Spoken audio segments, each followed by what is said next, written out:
Hello friends, welcome to series Emmy town. నేను మీ శిరీషాని.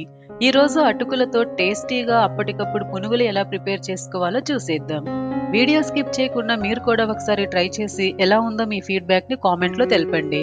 నా channel కనుక ఫస్ట్ టైం చూస్తున్న వాళ్ళైతే వెంటనే సబ్స్క్రైబ్ చేసుకుని పక్కనే ఉన్న బెల్ ఐకాన్ని ప్రెస్ చేయండి.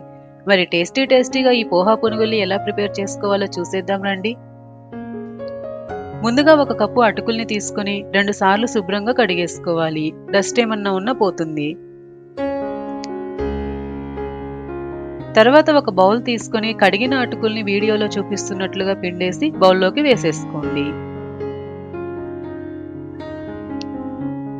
ఇప్పుడు దీంట్లో మీరు ఏ కప్పుతో అయితే అటుకులు తీసుకున్నారో అదే కప్పుతో అరకప్పు బొంబాయి రవ్వ, పావు కప్పు బియ్యపిండి, అరకప్పు పెరుగు వేసుకుని ఒకసారి బాగా కలుపుకొని ఒక అరగంట పాటు పక్కన పెట్టేసుకోండి.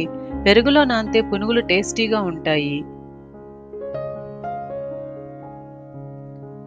ఒక అరగంట తర్వాత ఈ నానబెట్టిన అటుకుల్లో 1 సన్నగా తరిగిన ఉల్లిపాయ ముక్కలు, 3 సన్నగా తరిగిన పచ్చిమిర్చి, 1 ఇంచు సన్నగా తరిగిన అల్లం ముక్కలు, గుప్పెడు సన్నగా కట్ చేసుకున్న కరివేపాకు, కొంచెం కొత్తిమీర, ఇంకా రుచికి తగ్గట్టుగా ఉప్పు, 1 టేబుల్ స్పూన్ జీలకర్ర వేసుకుని మొత్తం బాగా కలుపుకోండి.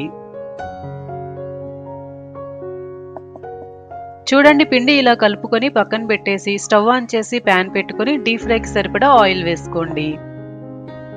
ఆయిల్ వేడయ్యాక కొంచెం కొంచెంగా పిండిని తీసుకొని ప్యాన్కి సరిపోయినన్ని పునుగులు వేసుకోండి.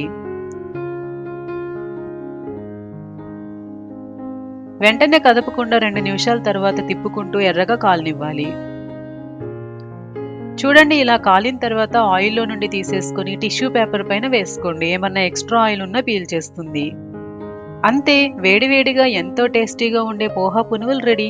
తక్కువ టైంలో చాలా ఈజీగా చేసేసుకోవచ్చు. మార్నింగ్ బ్రేక్ఫాస్ట్లోకైనా ఈవినింగ్ స్నాక్ ఐటెం లాగైనా చాలా బాగుంటాయి.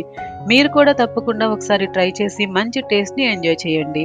మరిన్ని టేస్టీ రెసిపీస్ కోసం please like, share and subscribe to series Emmy town. Thanks for watching.